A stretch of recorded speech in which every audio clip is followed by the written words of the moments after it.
Bonjour et bienvenue dans le coin des matières premières. Aujourd'hui, nous parlons du blé à la lumière des données récemment publiées qui ont montré une ampleur record du commerce mondial. Je reçois Michael Hogan qui nous rejoint depuis Hambourg en Allemagne. Michael, vu que le Conseil international des céréales a révélé que les échanges mondiaux de cette culture céréalière avaient atteint un niveau record avec un gain d'1,6% par rapport à l'année dernière, quels facteurs ont contribué à cette augmentation ? Nous avons observé une augmentation constante de la demande asiatique. Elle a également progressé au Moyen-Orient, mais de toute évidence, nous voyons une croissance économique dans plusieurs pays asiatiques, notamment en Chine. Il s'agit des niveaux de croissance dont les pays de l'Europe occidentale et de l'Amérique du Nord ne peuvent que rêver. Les gens gagnent plus d'argent et ils veulent avoir une meilleure nourriture, ils veulent en manger plus. La population augmente et ce que les gens aiment beaucoup manger lorsqu'ils ont plus d'argent, c'est la viande, ce qui sous-entend l'augmentation des volumes d'importation de céréales fourragères. Dans certains pays du Moyen-Orient, il existe un problème de raréfaction des ressources d'eau.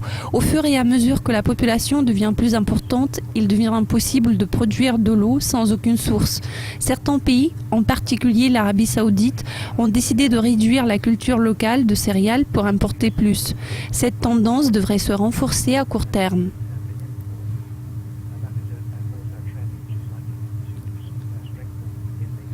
La Chine est un acheteur actif d'orge et de sorgho qui sont une bonne alternative en termes de céréales fourragères.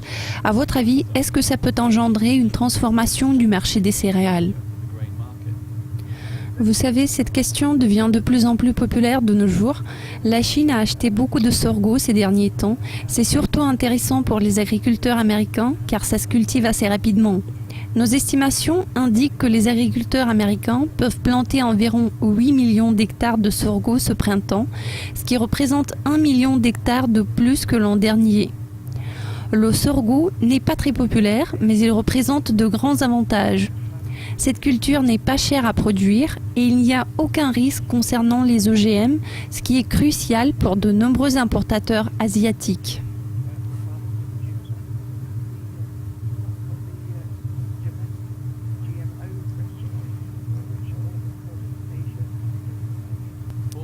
Les prévisions pour la production de maïs au Brésil et en Ukraine semblent être très sombres. Quelles conséquences est-ce que ça peut entraîner pour les négoces du maïs dans les prochains mois ? Ça peut réduire l'approvisionnement sur le marché de maïs. Ce sera certainement décevant pour ces pays. Il est important de se rappeler que les prix du maïs restent faibles et sont proches de leur plus bas sur 5 ans en raison des grandes récoltes précédentes. Maintenant, l'on s'attend à une baisse de l'offre. Voilà pourquoi il est largement attendu par les marchés qu'il y aurait une tendance plus ferme sur les prix du maïs dans les prochains mois. Cela est dû à ce que nous observons l'augmentation de la demande en céréales fourragères, ce qui fera croître les achats de sorgho et d'orge.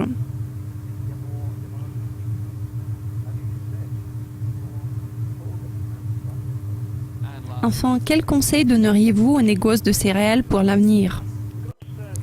Vous savez, il y a plusieurs événements importants qui sont surveillés de près par les marchés en ce moment. S'il se trouve une résolution quelconque des pourparlers sur le programme nucléaire iranien, le pays va sûrement revenir sur le marché et commencera à acheter de gros volumes. Un autre point important est l'avenir de l'inflation et de l'offre russe. À l'heure actuelle, la Russie a des restrictions sur les exportations de blé. Si la situation s'améliore d'ici juin-juillet, le gouvernement russe pourra éliminer ces restrictions et les marchés mondiaux pourront s'attendre à de gros volumes de blé dans l'avenir.